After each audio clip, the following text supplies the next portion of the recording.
Vector calculus के lecture number 01 में हम लोग बेसिक डिफिनेशन को डिस्कस करेंगे जो आप लोगों ने क्लास 12th में पढ़ चुके हैं। क्योंकि इन डेफिनेशन को जानना बहुत ज़रूरी है। डायरेक्ट क्वेश्चन पे जंप करना या डायरेक्ट आप ग्रेडियंट कर्व पे जंप करना मज़ा नहीं आएगा। तो बेसिक डिफिनेशन कुछ चुनिंदा चुनिंदा जो डिफिनेशन है वो हमने कॉपी करके रखा है, जिसको जानना अपने लिए बहुत ज़रूरी है। एक एक करके हम डिस्कस करते हैं सारे डिफिनेशन को। तो सबसे पहले अपना टॉपिक है वेक्टर। तो वेक्टर क्या होता है ये आपको पता होना चाहिए। तो कह रहा ऐसा क्वांटिटी जिनमें मैग्नीट्यूड के साथ साथ डायरेक्शन हो उसको हम वेक्टर कहते हैं। हमने क्या कहा कि वेक्टर तब डिफाइन करते हैं यदि कोई ऐसा क्वांटिटी हो जिनमें मैग्नीट्यूड के साथ साथ उनका डायरेक्शन हो, तो ऐसे क्वांटिटी को हम क्या कहते हैं, वेक्टर। और उसको हम डिनोट करते हैं किससे, एरो से। किससे डिनोट करते हैं, एरो से। ठीक है। जैसे कि अगर हम बात करें एक्सीलरेशन, फिजिक्स में देखते हैं तो उसमें मैग्नीट्यूड भी है और डायरेक्शन भी है। डिस्प्लेसमेंट की बात करते हैं, डायरेक्शन भी है और उसमें मैग्नीट्यूड है। इसलिए डिस्प्लेसमेंट जो होता है वो वेक्टर क्वांटिटी होता है, एक्सीलरेशन वेक्टर क्वांटिटी होता है, जबकि स्पीड जो होता है उसमें केवल मैग्नीट्यूड होता है। जैसे 60 किलोमीटर पर आवर, ठीक है, तो ये घंटे में 60 की स्पीड से चल रहा है। किस डायरेक्शन में चल रहा है ये अपने को नहीं पता। ठीक है, किस डायरेक्शन में चल रहा है, ठीक है, अपवर्ड चल रहा है, डाउनवर्ड चल रहा है, लेफ्ट चल रहा है, राइट चल रहा है, कैसा चल रहा है अपने पास में कोई इंफॉर्मेशन नहीं है। तो स्पीड कैसा होता है, एक स्केलर क्वांटिटी होता है। लेकिन यहाँ फिजिक्स नहीं पढ़ रहे हैं, यहाँ मैथ पढ़ रहे हैं, तो हम बात करते हैं मैथ की। तो हमने क्या कहा कि वेक्टर हम तब डिफाइन करते हैं यदि कोई ऐसा क्वांटिटी हो जिनमें मैग्नीट्यूड के साथ साथ उनका डायरेक्शन भी मौजूद हो, तो हम उसे कहते हैं वेक्टर क्वांटिटी। ठीक है।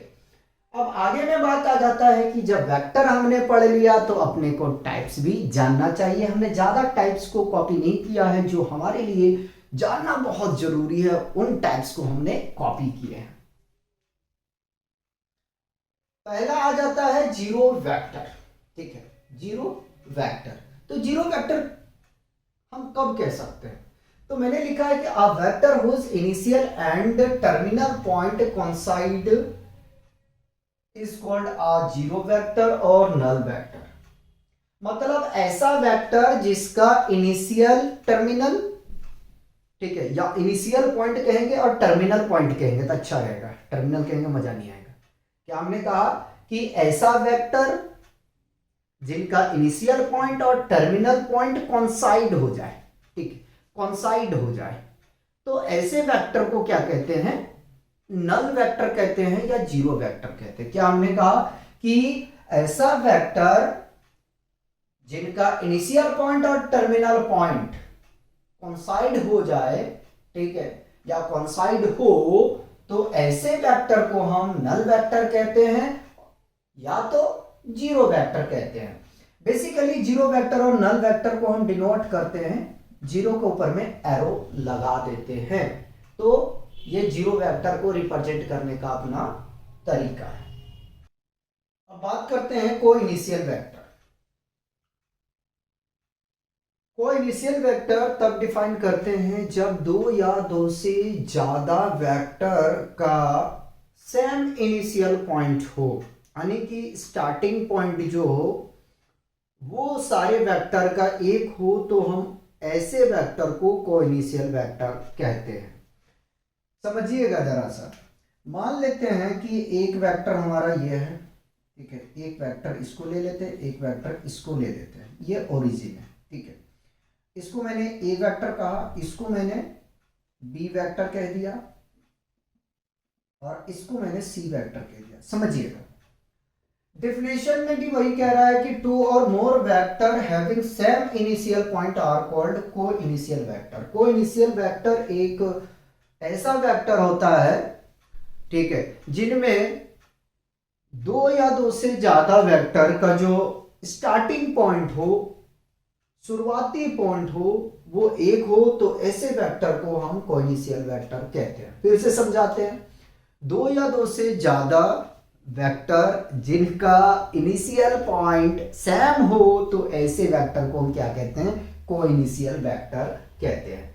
ठीक है, क्या कहते हैं, कोइनिशियल वेक्टर कहते हैं। अगर देखें तो इन तीनों वेक्टर का जो है इनिशियल पॉइंट सेम है, स्टार्टिंग पॉइंट सेम है, तो ऐसे वेक्टर को हम कोइनिशियल वेक्टर कहते हैं। आगे में चलते हैं और समझते हैं कोलिनियर। कोलिनियर वेक्टर है ना, two or more vector are said to be collinear if they are parallel to the same line। कह रहा दो या दो से ज्यादा वेक्टर को हम तब कोलिनियर वेक्टर कह सकते हैं यदि वे पैरेलल हो सेम लाइन के, तो हम ऐसे वेक्टर को कोलिनियर वेक्टर कहते हैं। फिर से बताते हैं, दो या दो से ज्यादा वेक्टर को तब हम कोलिनियर कह सकते हैं यदि वे वेक्टर लाइन के क्या हो, पैरेलल हो, तो ऐसे वेक्टर को हम कहते हैं कोलिनियर वेक्टर। क्या कहते हैं, कोलिनियर वेक्टर। आगे में चलेंगे इक्वल वेक्टर। अगर देखें तो इक्वल वेक्टर के डिफिनेशन में ही सेट है। क्या सेट है, डिफिनेशन। ठीक है, देखो दो वेक्टर को हम इक्वल तभी कह सकते हैं यदि उन दोनों वेक्टर का मैग्नीट्यूड के साथ साथ उनका डायरेक्शन अगर सेम हो या एक हो, तो ही हम वेक्टर को इक्वल वेक्टर कह सकते हैं। समझिएगा, मान लेते हैं कि अपने पास में दो वेक्टर है। मान लिया ए वेक्टर हमारे पास में है और वेक्टर है एक्स आई कैप प्लस वाई जे कैप प्लस जेड के कैप। ठीक है, और जो बी वेक्टर है, ठीक है, बी वेक्टर है, तो ये वेक्टर भी जो है वो सेम है। ठीक है, मैग्नीट्यूड भी उसका जो है वो सेम होना चाहिए। ठीक है, तो ही हम इसको इक्वल वेक्टर कह सकते हैं। तो हम क्या कह सकते हैं कि vector A is equal to vector B. ठीक है, अगर वेक्टर ए मान लीजिए कि आपके पास में एक्स आई कैप प्लस वाई जे कैप है माइनस जेड के कैप है, और जो बी वेक्टर है, वी में कह रहा हूं, बी वेक्टर है, अगर वो एक्स आई कैप पॉजिटिव हो और वाई जे कैप पॉजिटिव हो, जेड के कैप पॉजिटिव हो, तो इक्वल वेक्टर नहीं कह सकते हैं। क्यों नहीं कह सकते, उनका मैग्नीट्यूड तो सेम हो जाएगा लेकिन उनका जो डायरेक्शन है वो के का वो परिवर्तन हो जाएगा, चेंज हो जाएगा, जिसकी वजह से हम ए और बी वेक्टर को इक्वल वेक्टर नहीं कह सकते हैं। समझे कि नहीं समझे? तो इक्वल वेक्टर कब कहेंगे, जब दो वेक्टर ए और बी, ठीक है, दोनों का सेम मैग्नीट्यूड हो और डायरेक्शन दोनों का सेम हो, तो ही हम उसे इक्वल वेक्टर कहेंगे। अदरवाइज हम उसको इक्वल वेक्टर नहीं कह सकते हैं। मैग्नीट्यूड भी सेम होना चाहिए और अगर उसका जो डायरेक्शन है वो भी सेम होना चाहिए। अगर आप ए का मैग्नीट्यूड कैलकुलेट करने जाएंगे तो मैग्नीट्यूड आपको पता है, मैग्नीट्यूड कह लो, लेंथ कह लो, बात एक ही है। तो क्या निकलेगा, x square plus y square plus z square. अगर बी वेक्टर का मैग्नीट्यूड निकालने जाएंगे तो भी आपको क्या मिल जाएगा, x square plus y square plus z square. तो इन दोनों वेक्टर के डायरेक्शन के साथ साथ इनके जो मैग्नीट्यूड है वो भी बराबर है। तब हमने कहा कि ये वेक्टर जो है आपस में दोनों बराबर वेक्टर हैं, इक्वल वेक्टर है। ठीक है, अब आगे में चलते हैं और हम बात करते हैं यूनिट वेक्टर। तो यूनिट का मतलब होता है वन। ठीक है, कह सकते हैं ऐसा वेक्टर जिनका मैग्नीट्यूड वन हो तो उसे हम कहते हैं यूनिट वेक्टर। क्या हमने कहा कि ऐसा वेक्टर जिनका मैग्नीट्यूड यूनिटी हो जाए, वन हो जाए, तो हम ऐसे वेक्टर को कहते हैं यूनिट वेक्टर। और यूनिट वेक्टर को डिनोट करते हैं हम ए कैप से।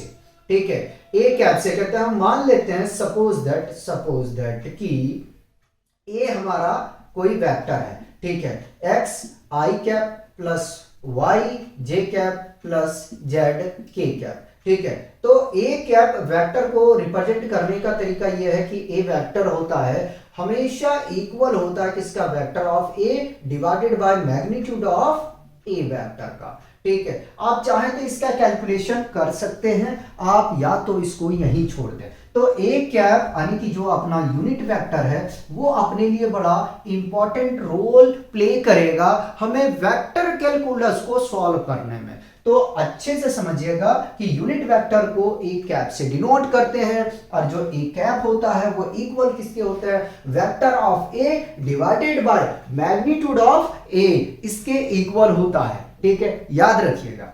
सेकेंड आ जाता है अपने पास में, यानी फिफ्थ जो है वो है पोजीशन वेक्टर। पोजीशन वेक्टर भी अपने आप में एक बहुत इंपॉर्टेंट रोल प्ले करेगा हमें वेक्टर कैलकुलस को सॉल्व करने में। तो अपने को पोजीशन वेक्टर भी अच्छे से समझना। पोजीशन से क्या समझ में आ रहा है, पोजीशन से समझ में आ रहा है कि कोई अपने पास में पॉइंट गिवन होगा, ठीक है, और एक अनदर पॉइंट होगा, उन दोनों के बीच का जो है वो डिस्टेंस अपने को फाइंड आउट करना है, यानी कि मैग्नीट्यूड निकालना है। नहीं समझ में आया, कोई बात नहीं। तो पोजीशन के लिए हम यहां से आपको समझाने की कोशिश करते हैं। हमने 3D में क्या कर लिया, 3D में हमने यहां से फिगर ड्रॉ कर लिया छोटा सा, क्योंकि अपने पास में जगह भी कम बचा हुआ है। मैंने इसको एक्स एक्सिस कहा है, इसको मैंने वाई एक्सिस कहा है, इसको मैंने जेड एक्सिस कहा। हमने मान लिया कि P कोई जो है वो पॉइंट है, P क्या है, कोई पॉइंट है, और यहां से मैंने इसको ज्वाइन कर दिया, और जो ओरिजिन है, ओरिजिन उसको हमने यहां से मेंशन कर लिया कि 0, 0, 0, यानी कि x axis, y axis, z axis, ये तीनों क्या है, ओरिजिन पे 0, 0 होंगे। और जो P का मैं कोऑर्डिनेट अगर मेंशन करने जाऊं तो x, y, z में मेंशन करूंगा। ठीक है, क्या मेंशन कर दिया, ये P का कोऑर्डिनेट कर दिया। अब अपने को क्या करना है कि OP का डिस्टेंस निकालना, तो मैंने इसे कह दिया कि ये R वेक्टर है। क्या है, R वेक्टर। अपने को पोजीशन वेक्टर कैलकुलेट करना है। ठीक है, पोजीशन वेक्टर। तो पोजीशन वेक्टर के लिए क्या करेंगे, जरा ध्यान दीजिएगा। ठीक है, मैं जगह बनाता हूं। तो देखिए यहां से अगर डिस्टेंस हम देखें तो हम लिख सकते हैं कि D is equal to OP vector. ठीक है, हमने डिस्टेंस किसके बराबर किया, OP के। ठीक है, और इसी OP का डिस्टेंस देखें तो क्या है, R वेक्टर। देखो समझने वाली बात है, मैंने क्या कहा, OP, तो इन OP का कुछ ना कुछ तो डिस्टेंस होगा, कुछ ना कुछ डिस्टेंस होगा। तो इस डिस्टेंस को मैंने क्या कह दिया, D कह दिया, जो हमने छोटी क्लासेस क्लास 10th में पढ़ते हुए आए। तो उसको हमने क्या कह दिया कि ये हमारा क्या है, डिस्टेंस है, जिसको इंडिकेट कर दिया हमने D से, और ये डिस्टेंस क्या है, तो OP ही है। और OP को हम क्या लिख सकते हैं, तो OP को हम R वेक्टर लिख सकते हैं। OP को क्या लिख सकते हैं, R वेक्टर लिख सकते हैं। तो R वेक्टर के लिए अगर हम आगे में जाएं, इसको सब्स्टिट्यूट करने की हम कोशिश करेंगे, तो क्या बनेगा, जरा सा वो ध्यान दीजिएगा। ठीक है, देखो अगर इसको रखना है तो डिस्टेंस का आपको फॉर्मूला पता है, यहां जरा से देखिएगा, x माइनस 0 आई कैप प्लस y माइनस 0 जे कैप, उसी प्रकार से प्लस z माइनस 0 के कैप। ये हम मेंशन करेंगे क्योंकि आपको शो करके अपने को दिखाना है। ठीक है, क्या करना है, शो करके दिखाना है। देखो डेटा इसलिए हम कॉपी कर लेते हैं ताकि टाइम अपना जो है सेव हो जाए, आपका भी और मेरा भी। ठीक है, क्योंकि लिखने में ये बहुत टाइम लगता। ठीक है, तो ये डेटा को अगर यहां मैं लिखने जाऊंगा तो मैं लिखता हूं x माइनस 0 आई कैप प्लस y माइनस 0 जे कैप प्लस z माइनस 0 के कैप। अगर आप इसे सॉल्व करोगे तो फाइनली मिलेगा क्या आपको, r वेक्टर जो है, मैं इधर लिख देता हूं। ठीक है, फाइनली अपने को मिल जाएगा, यहां से r वेक्टर मिल जाएगा। क्या मिल जाएगा, x आई कैप प्लस y जे कैप प्लस z के कैप मिल जाएगा। ठीक है, ये आपका पोजीशन वेक्टर हमने यहां से कैलकुलेट किया है। ठीक है, क्या कैलकुलेट किया, पोजीशन वेक्टर। तो इस तरीके से पोजीशन वेक्टर आपको कैलकुलेशन करना है।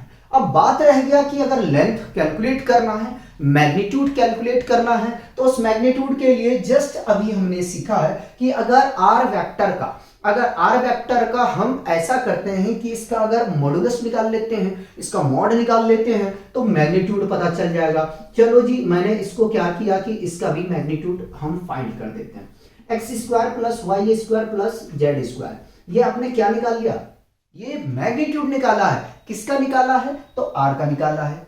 बताइए अगर यहां तक कोई कंफ्यूजन है तो।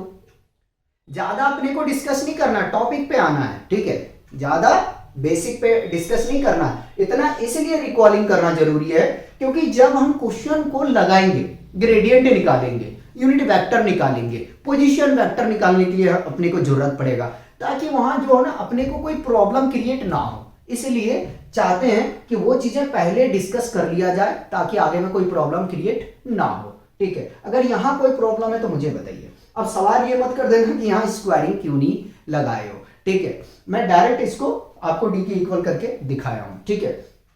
अब आ जाते हैं, हम दो चीजों को और डिस्कस करते हैं, दो ऑपरेशन को डिस्कस करते हैं, एक क्रॉस प्रोडक्ट और दूसरा हम डॉट की बात कर लेते हैं, ठीक है। डॉट को स्केलर भी कहते हैं, क्रॉस को हम वेक्टर भी कहते हैं, ठीक है। क्रॉस प्रोडक्ट कह लो या क्रॉस वेक्टर कह लो, दोनों बात एक ही है। तो उन दोनों ऑपरेशन को डिस्कस करते हैं, उसके बाद में हम अपने टॉपिक पे मूव करेंगे। तो आप लोग ज्यादा टाइम नहीं लेंगे, सबसे पहले इसे कॉपी करेंगे। अब ऑपरेशन हम देखते हैं वेक्टर का, जो आपने क्लास 12th में पढ़े हैं, उसी को रिकॉलिंग करेंगे। डॉट प्रोडक्ट, ठीक है। पहले हम बात करते हैं डॉट प्रोडक्ट का। डॉट का मतलब क्या होता है? डॉट लग जाना, ठीक है। तो मान लेते हैं कि let A vector is equal to a1 i cap plus a2 j cap plus a3 k cap, और दूसरा वेक्टर हम b को मान लेते हैं b1 i cap plus b2 j cap plus b3 k cap, ठीक है, मान लिया। अब इनका क्या करना, अपने को डॉट निकालना है, a डॉट b निकालना है, ठीक है। तो हमेशा एक बात याद रखिएगा, दो वेक्टर का डॉट प्रोडक्ट हमेशा स्केलर आता है। क्या मैंने कहा कि दो वेक्टर का डॉट प्रोडक्ट हमेशा जो है वो कैसा आता है? स्केलर आता है। कैसा आता है? स्केलर आता है। और दो वेक्टर का हमेशा क्रॉस प्रोडक्ट क्या आता है?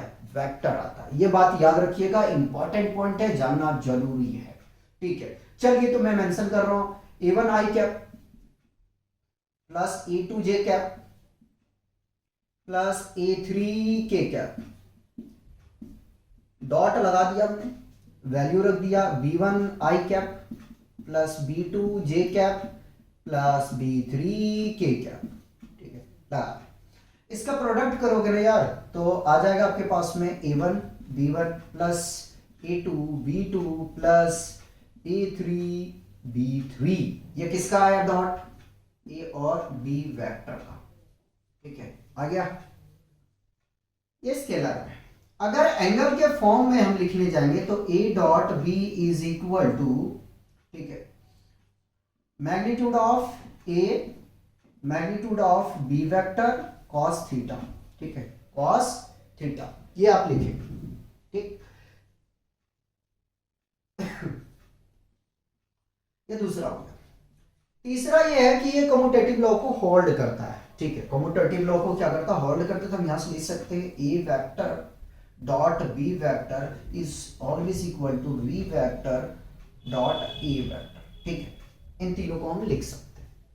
क्या मैंने कहा? जरा से रिकॉल करवाते हैं कि दो वेक्टर का अगर हम डॉट प्रोडक्ट निकालेंगे तो हमेशा स्केलर आएगा, लेकिन दो वेक्टर का अगर हम क्रॉस प्रोडक्ट निकालेंगे तो कैसा क्या आएगा भाई? वेक्टर आएगा। मान लेते हैं let A vector a1 i cap plus a2 j cap plus a3 k cap, ठीक है। और b वेक्टर हमने यहां से मान लिया a2 नहीं लेते भैया, b1 i cap plus b2 j cap plus b3 k cap, ठीक है। इसका क्रॉस प्रोडक्ट निकाल रहे हैं। क्रॉस का मतलब मल्टीप्लाई होता है, ठीक है, क्रॉस। लेकिन यहां अब अपने पास में आ जाएगा डिटर्मिनेंट, ठीक है। डिटर्मिनेंट लोगे पहले तो क्या लिखोगे? i cap j cap k cap, ठीक है, ज्यादा बड़ा कर दिया मतलब। सबसे पहले हम इसको फर्स्ट रो में रख देंगे a1 a2 a3 को, ठीक है। फर्स्ट रो में तो आई जे और के रहेगा, ठीक है, आई कैप जे कैप के कैप फर्स्ट रो में, सेकंड रो में रहेगा A1 A2 A3 और थर्ड रो में रहेगा B1 B2 B3, ठीक है, ये रहेगा आपके पास में। अब आगे में चलते हैं। अगर एंगल के फॉर्म में लिखने के लिए जाएं, अगर एंगल के फॉर्म में लिखने जाएं तो A cross B vector is equal to क्या होगा, magnitude of A vector magnitude of B vector sine theta, ठीक है, साइन थीटा। बताओ, ये आपने पढ़ा, ठीक है। क्या कम्यूटेटिव लॉ को ये होल्ड करता है, ठीक है, क्या कम्यूटेटिव लॉ को ये होल्ड करता है? ध्यान दीजिएगा जरा, आपने पढ़ा होगा कि A vector cross B vector is always equal to B vector cross E vector, लेकिन नेगेटिव साइन के साथ। क्या मैंने कहा कि ये कम्यूटेटिव लॉ को होल्ड तो करता है, लेकिन साइन क्या आ जाता है, नेगेटिव आ जाता है, ठीक है। दो वेक्टर का क्रॉस हमेशा वेक्टर मिलेगा और दो वेक्टर का डॉट प्रोडक्ट हमेशा आपको स्केलर मिलेगा। तो देखो ये ऑपरेशन अपना था, ठीक है। और इतना अगर कवर करने के बाद में हमने जो बेसिक था, जो मेन हमारे लिए इंपॉर्टेंट था, ठीक है, उस चीज को हमने डिस्कस किए। अब इसके बाद में हम डायरेक्ट मूव कर सकते हैं अपने टॉपिक के ऊपर में, ठीक है। तो इसमें हम वेक्टर का डेरिवेटिव को डिस्कस नहीं करेंगे, वो ग्रेडियंट के साथ में उसको हम डिस्कस कर लेंगे, ठीक है। तो यहीं रोकेंगे और मिलते हैं नेक्स्ट लेक्चर में। तब तक आप लोग एंजॉय कीजिए और पढ़ते रहिए।